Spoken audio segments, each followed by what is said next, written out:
Hey, what's going on, guys? Lewis here, gonna be showing you guys my Fire King deck today. Now, I don't think it's complete, but it's probably nearly complete. I like the way it's running. So for me, like, this is, exactly what I'm feeling for this deck. So to start it off, I'm gonna be playing two Enthusiastic Beastmen Wolfbergs. Literally just sets up the Exceed plays. I tried my one for a little bit, but two is a little more consistent. And I mean, realistically, he doesn't put in that much work, but he has a fire, and he does get like every Exceed play going on in the deck, and he's what allows you to go into Shockmaster a lot of the time, or sometimes you'll just top deck him when you don't have anything else to do, and you can just go for any rank 4. Next, I'm playing 3 Fire King Avatar Barongs. Barong's like the best card in the deck, hands down. This card at first turn is too good. You open up with him in Torrential, and you pretty much have a game. Next, I'm playing 2 Killins. I like Killin's effect to send stuff to the graveyard just because it sets up the graveyard for Pyrex and Call of the Haunted. And also, if you have like a Reborn, you can go for that too. Also, it deck thins, which is also really good because you don't have to draw into a card that you don't want to draw at the moment. So I think he's a really good card for that aspect. Also, he's a 200 defense, so he does work for Kindling. Unfortunately, he's the only level 3 monster I play, but if I do have 2 of them, I can go into an Exceed. Other than that, I can Rekindle into him, and then I can Fire Ring on him, and I'll get his effect anyway, so I think he's a really good card for that.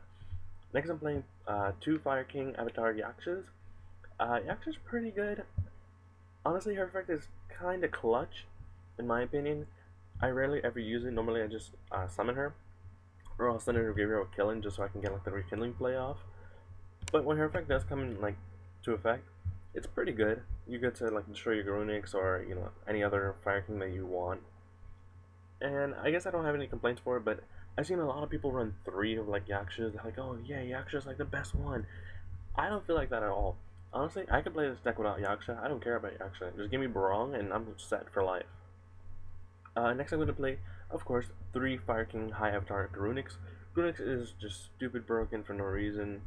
For those of you who don't know what this card is, it's just stupid broken, like I said. So when this card is destroyed by a card effect, during the next standby phase, it's special summon to the field. It'll dark hole the field except for itself. And if that's not bad enough, if your opponent does get to attack over it, you can special summon any Fire King you want except for Garunix for free. Like, this card is stupid.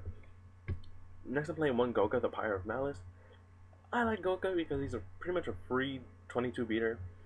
And opening with Goka and Killin is really good because you normal Killin, special Goka, pop Killin and get his effect off.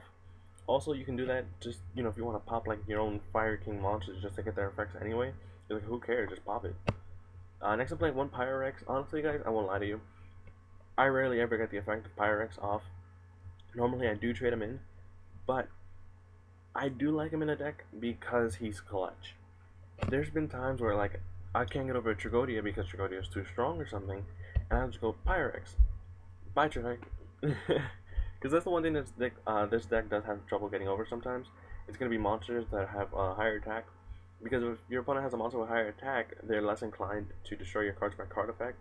And if you don't have something like Torrential Tribute, like in my variant, then it's really hard to get over that card.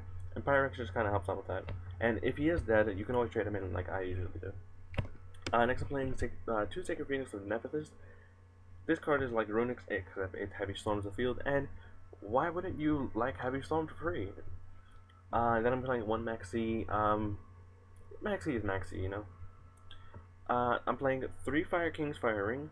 This card is amazing. It's probably like, what? The Fire King spell cards are just stupid broken for no reason.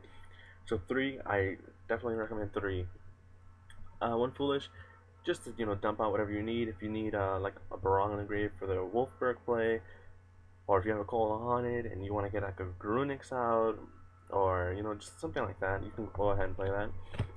I'm playing 3 Forbidden Alliance because essentially there's 3 cards, 3 trap cards at least, that really hurt this deck, and that's going to be a Compulsory Evacuation Device, not Mirror Force, Deep Prison, and Bottomless Trap Hole. Because you want your monsters to be destroyed and sent to the grave, and they can't really happen if their opponent activates those 3 cards. So I say, why not Lance? Like, my monsters are big enough already. Like, what do I care? 1900 for a turn, so what? 1 Heavy Storm because Heavy's heavy. 1 Reborn because it's like the most broken card in the game, and well, in terms of spells. And I'm not playing Dark Hole because Grunix is Dark Hole, and he's a 27 beater, so I don't think I really have to worry about any of that. And I feel really comfortable not playing Dark Hole. I feel like it's just a waste of space.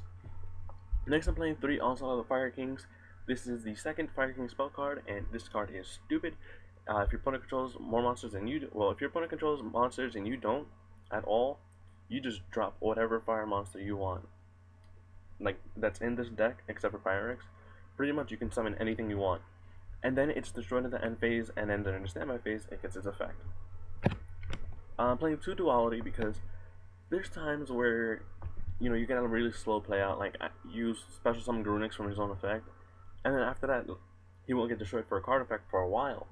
So rather than doing nothing, I'd rather deck thin, or sometimes even early on, like first turn, you open up with a Barong, and you're like, okay, I need a fish for Torrential, and it just really helps out the deck, speed everything along. As you can see, the deck has draw power, which I'll get into in a second, but more draw power is never bad, right? Next I'm playing 1 Rekindling. A lot of players were saying, like, okay, I'm gonna play a hell of a lot of Rekindlings because this card is so broken. Now, the card is broken, but realistically, I don't think it's like that good when Garunix is just so much better. So, I mean, the targets for are gonna be Barong, Killen, and Yaksha, and I'd rather play 1 more than anything. And honestly, 1 seems to be like really good for me in this build. I've never had a problem with a dead Rekindling because I can always 1-for-1 it. Like, I can, activate it and get 1 card and then synchro something or something. I mean, Exceed Summon. And it's just never been that bad. Next I'm playing 3 Trade-In because I have 6 targets. It's going to be 3 Garunix, 1 Pyrex, and 2 Sacred Phoenix. And pretty much, I don't want to draw, well, I want to draw these cards obviously for Trade-In, but I don't want to keep them in my hand, ever. I'd rather throw them in the graveyard for, 3 Call Haunted. Because Call the Haunted, let's say like the MST, if you chain Call and get like your Garunix or Sacred Phoenix back, it's technically destroyed by a card effect, and you'll get the effect resolved next time I face. And finally, I'm playing 2 Torrential Tribute because Torrential Tribute destroys by card effect and just blows up everything. Excuse me, blows up everything that's getting in your way. And like I said, honestly, if you open up Barong Torrential, you pretty much have game at that point. Just because you can summon Barong, set Torrential, whatever they go for, you blow it up, and then you get Barong's effect to search for like Onslaught, or depending on what you have, you can go for like Firing, and it's just really stupid. Next up for the side deck, this side deck is pending to change extremely, but I mean, this is what I feel comfortable with currently. I think Hand Trap's probably gonna make a little bit more of a comeback because DD Crow just hurts the mirror match in Fire Kings completely. So I'm playing Triple Crow. I'm playing Triple Veiler because I don't want to deal with windups and Rabbit, and I'm playing 2 Maxi because windups and Rabbit again. So next I'm playing 3 MSTs just in case I'm playing against something that uses like Macro. If you set in a D Fissure, something like that, because that really hurts me. Same reason for the Dust Tornadoes, just heavy back row decks. I don't like back row ever, never ever have, never will. Next I'm playing 2 Huge Revolution is over, and that's because let's say you are playing the Fire King mirror match, Huge Revolution is probably like your best card ever. Not only is it counter trap, which means that in the meta it can only be stopped by Solemn Judgment, but if they activate, like let's say they have like their Barong and you have like your Garunix, and they special their Garunix activate the effect, you can go ahead and Huge Revolution, negate their effect, and banish their Garunix, and that's what hurts them the most, just getting rid of the Garunix all the time. Now, I'm under the perception that everyone and their mother is going to play this deck. Like, everyone will play this. That's why my side deck is literally, like, mostly just for this, and windups and Rabbit. Like, I assume that those will be, like, some of the more popular decks. I really don't think that this deck would have a problem against Mermails. I know Mermails is, like, another one that's up there. Realistically, the only thing you have to worry about is, like, say they OTK you. But if you have, like, if you open up, like, decently and you establish good field control, it's really hard for them to OTK you because in that deck they'd have to get over you via destroying you by card effect. And if they do that, you just get your effect out anyway, and it's like, who cares? Unless they have like Wulan Glacia, in which case, then you have a problem. But you can always Veiler that. Next up for the extra deck, I'm playing Catastrophe, Black Rose, and Scrap Dragon. I don't run any tournaments personally myself, but I do run Reborn, and I think that's an important card in the deck. Next I'm playing one Abyss Dweller, which, again, like, against Mermails, you can go Wolfberg into, this guy over here. Uses effect of special something, go into a quick Abyss Dweller, and that kind of kills all enemies right there. One guy, Cowboy, one Gemini Pearl, probably take him out. I've never played him really, like, I've always said, okay, he's only 26, he has no effect. The cool part about him is that he can't be Phoenix Chain, and Phoenix Chain seems to be making a bit of a comeback in Yu-Gi-Oh, so maybe he'll stay, I don't know. One Ball Chain, if you can get him off early with the Wolfberg, it's pretty darn nasty because you get to set up everything you need. If you have a trade-in in your hand, you can go ahead and add the Grunix or the Sacred Phoenix to the top of the deck so you can trade that in next turn. Or if you want to deck them, you can go ahead and send them to the graveyard. It doesn't really matter.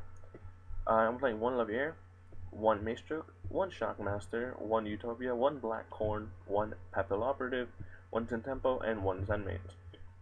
Now, I do run 3 rank 3s, which are going to be Zen Mains, Tempo, and Levier, and I feel like those are 3 more common rank 3 exceeds. And like I said, I only run 2 level 3, which are going to be Killins, but there's a possibility where you can rekindle into both of them, or you can have one and reborn into the other. And realistically, sometimes you want the Levier, the Tempo, or the Zen Mains, depending on the situation. Now, the reasons I don't run like cards like Leviathan or Asagolem, the beaters, is because I don't have to really worry about beaters because I have like infinite, like Grunix, which is a 27 beater that comes back like all the time, and it's just really unfair. Oh, there's one thing that I've been seeing in Fire King. I've been seeing people play it. They've been playing like Fire Formation Tenki, and it's a pretty good card. But I'm not a huge fan of it. I know there's one combo with it that I really do like. I forgot what's it called? I think it's Bear. This guy. If you're playing Fire Kings and you want to run that Tenki card, I suggest you run Bear also, because Bear's a pretty dirty card. You can activate Tenki, search for Bear, and then you can use Bear's effect so that once per turn you can send one face-up Fire Formation spell or trap to target one monster in the field and pop it. So you can just like Tenki, summon Bear, Bear effect. And I think that's pretty dirty. I'm probably going to make another variant of Fire Kings where I do this. And I hope you enjoyed the video, guys. And if you did, give me a thumbs up, please. And if you do want to see like the Bear version, how I'm going to make it, go ahead and click the subscribe button. And I will definitely catch up with you guys later. If you guys have any comments, questions, or suggestions for the deck, please let me know in the comment section below. I'm open to anything and everything. No homo. Later, guys.